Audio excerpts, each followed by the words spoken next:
Gustavo, nossa missão aqui é educacional, né? Tentar realmente entender exatamente as nossas questões que a gente sempre levanta, realmente tentar entender o que está acontecendo com a nossa economia. Acho que a Salete trouxe aí muito bem colocado, né? O consumidor, ele não quer realmente pagar mais, mas a gente precisa entender que tem uma defasagem, sim. Tem uma guerra, tem uma guerra, a gente tem uma paridade de preços que foi colocada, a gente não tem realmente... por que tem essa paridade de preços? Nós temos nosso petróleo, nós não temos refinarias que são capazes de refinar o nosso tipo do nosso petróleo, temos que vender para depois recomprar, isso em dólar. Acho que a gente precisa falar mais sobre isso. O que muitas vezes a gente escuta, as pessoas não entendem por que o etanol sobe, sendo que o nosso etanol é interno, não precisaria disso. Porém, existe a lei da oferta e da demanda, o carro que é flex, quem punha gasolina está colocando mais etanol, a procura de etanol começa a subir e aí tende realmente a subir o preço. Mas acho que a gente poderia explicar até de uma forma, né, melhor em relação para o nosso público, né? Por que as pessoas, por que os governos não comecem hoje a pensar em construir refinarias que fossem capazes de refinar o nosso petróleo hoje, nem que seja para daqui 20, 30 anos, não sei quanto tempo isso seria, né, necessário, essa logística de construção, mas não seria então talvez mais barato a gente já começar a se preocupar hoje, né, numa situação para não ter que realmente depender dessa dolarização aí do petróleo, sendo que somos autossuficientes, praticamente autossuficientes, são 98%, se eu não me engano, né, de uma produção que nós temos, que a gente, na verdade, acaba ficando refém dessa política de paridade de preços. Aí se vem um governo como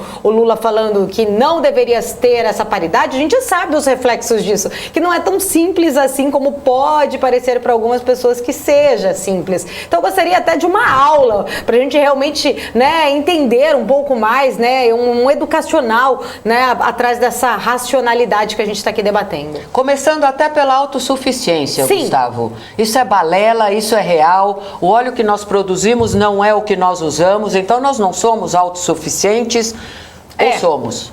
Verdade. Exato, você precisa de uma parte, você tem que importar para movimentar toda a economia, assim, pensando tudo que o Brasil consome no ano. Ele ainda sim precisa importar, porque o petróleo que tem no Brasil não é suficiente. Ele é autossuficiente de uma forma, mas não o suficiente para gerar toda a economia, para girar toda a economia. E só voltando no ponto da Paula, que eu acho bem importante, que é a ideia de você ter mais refinarias, de você ter mais peças para completar. Realmente, aí o Brasil não depende de ninguém. Tem um problema que tem sido feito esse ano, nos últimos anos, que é de você tirar um pouco a Petrobras, desinvestir, ela vender partes dela que são ineficientes, dar abertura para concorrência. Só que aí, se você segura preço, você afasta a ideia de você ser uma grande player internacional, uma grande empresa internacional, chegar e falar, vou operar no Brasil, vou resolver esse problema da autossuficiência brasileira que não consegue com o que tem produzido hoje, precisa mandar para fora para ir voltar e importar o petróleo refinado já certinho para rodar a economia. Só que se ele vê que na hora que ele compra, o governo fala, não, vai respeitar a lei de oferta e demanda, vai respeitar o preço internacional, só que na hora da prática não é isso que acontece, aí nos próximos anos fica mais longe esse empresário. Isso vale para quase todas as empresas internacionais na hora de ajudar. Acho que a Salete, ela tocou, acho que logo na primeira fala dela, de que um dos principais problemas do Brasil é a infraestrutura. A gente teve a fala do Fernando Haddad, numa entrevista para o UOL recentemente, falando que ele ia revisar todos os preços de pedágios no estado de São Paulo, que já foram fechados até 2028. Então, você voltar atrás, aquela frase que virou clássica no Brasil, que nem o passado é certo aqui no Brasil, é muito ruim para quem quer investir no país, quem quer, às vezes, ajudar realmente a infraestrutura a avançar. Se você quer revisar o que já foi decidido, tudo bem, se tem algo errado que foi colocado, a justiça está aí para isso, para averiguar. Mas não para ser algo político, de não quero mais que seja assim, porque acho que da minha cabeça está mais alto do que deveria ter sido.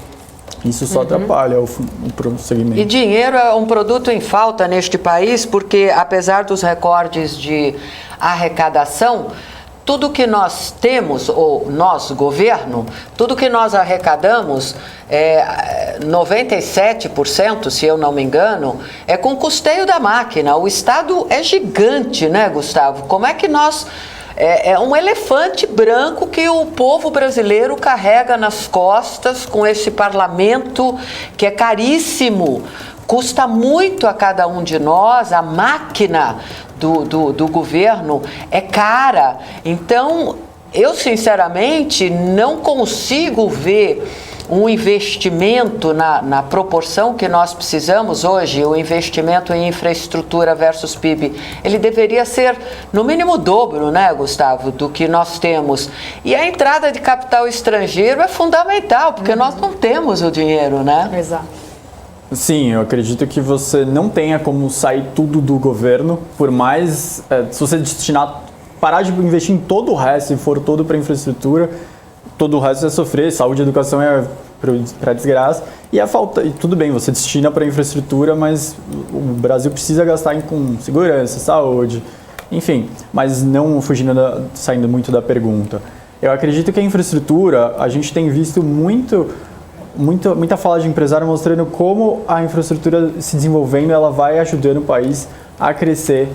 Por exemplo, a questão das ferrovias. A gente teve muito IPO recentemente de empresa agro mostrando que se tivesse uma ferrovia, você substituiria o transporte rodoviário. A gente sabe da situação de rodovias Brasil afora que são bem deterioradas. E com a ferrovia fluindo, eles conseguiriam ampliar a produção. As cidades estão crescendo em torno dessas ferrovias novas que estão aparecendo no interior do Brasil, ligando o litoral para exportação. Basicamente o que aconteceu há 100, 150 anos atrás, quando a ferrovia foi determinante para o estado de São Paulo se tornar o que é hoje. Perfeito. Então a infraestrutura ela traz muitas vezes consequências gigantescas em termos de retorno para a população, só que ela não é um retorno para um ano, ela demora. E a paciência ela ela traz um retorno muito grande no longo prazo, mas no curto prazo é difícil realmente.